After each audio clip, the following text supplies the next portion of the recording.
My name is Steve Majors, and I want to welcome you to the inaugural event of the Idaho Citizens for Good Government. We are sponsoring this display and this press conference today because, as our name describes, we believe our Idaho Republic and its foundations are worth preserving and maintaining, and we have concerns that this is not happening. To be clear on what good government is a limited government, not a totalitarian one. It is limited to the constraints of the Constitution which established it. It is a rule of law, not of men, and all men, including elected officials, are under that law.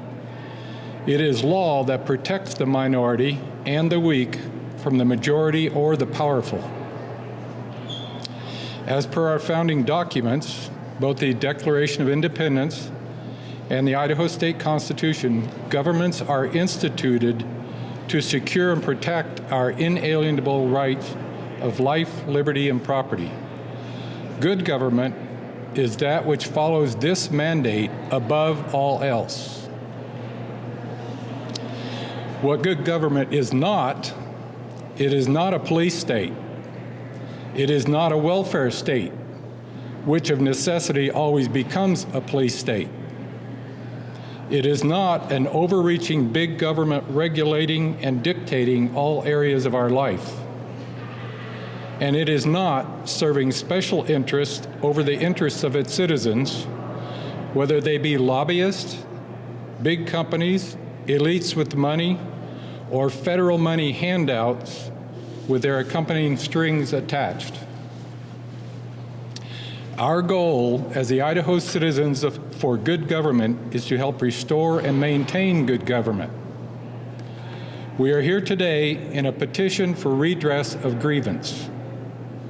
We feel our legislature and executive are failing us in several ways.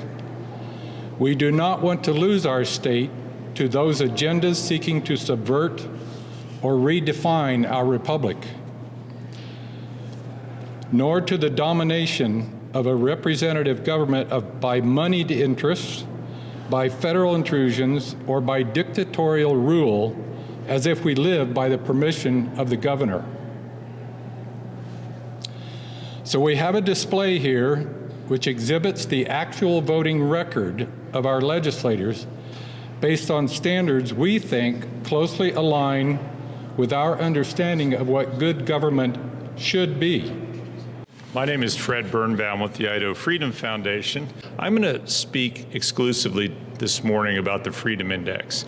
So these scores behind you came from the Freedom Index. They're a compilation of several years of legislators' votes.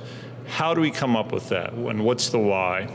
Well, you might be surprised to hear that in 2021, 958 bills were prepared, and there were 268 changes, amendments, and engrossments. And this is from the state website.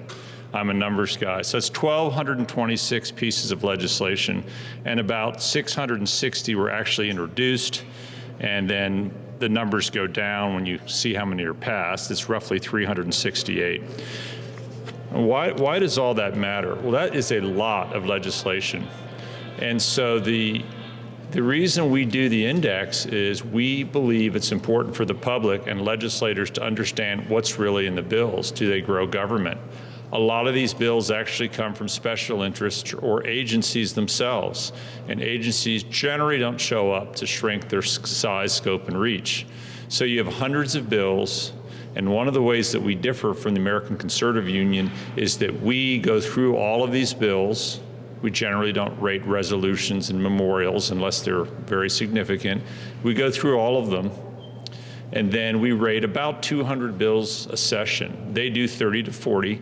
The ACU has to cover 50 states. We just cover Idaho. And we rate these bills on a dozen metrics. And if I were to boil it down, it really comes down to these pieces of legislation as proposed grow or shrink government? Do they add new spending, new powers? And often they do.